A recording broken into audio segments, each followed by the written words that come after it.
Alright, also this is going to be just a quick review video leading into our linear modeling problem week. So the first question here we have is how to solve a linear modeling problem. And the question even before this is, what is a linear model? Well, we do know that a model in mathematics is an equation. And specifically, the linear models we're going to be dealing with are models like y equals mx plus b. Well, I have an m that represents some type of rate, and I have a b that represents some type of starting point or start. Of course, we do know that the rate is the slope and the starting point is the y-intercept, but in the context of an application, I know that it's a rate and a starting point. So the first step in solving linear modeling problems, the first thing you want to do is read the problem carefully. You want to be able to read the problem. Don't skim through it. Read every single word and try to understand what it's asking. For step 2, you need to identify what you are supposed to find.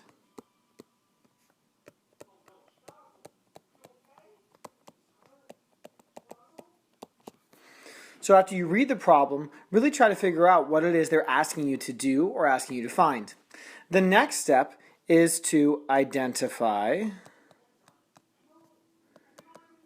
the numbers in the problem, which means your m and your b, your rate and your starting point.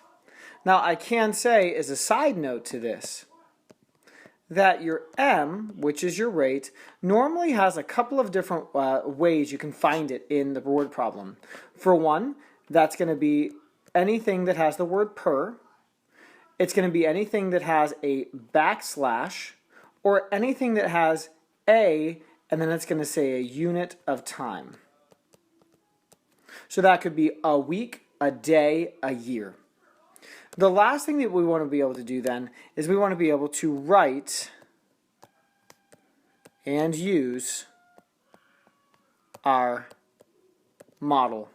For those who don't know, I'm just realizing now, this is an ampersand, and that symbol means the word and.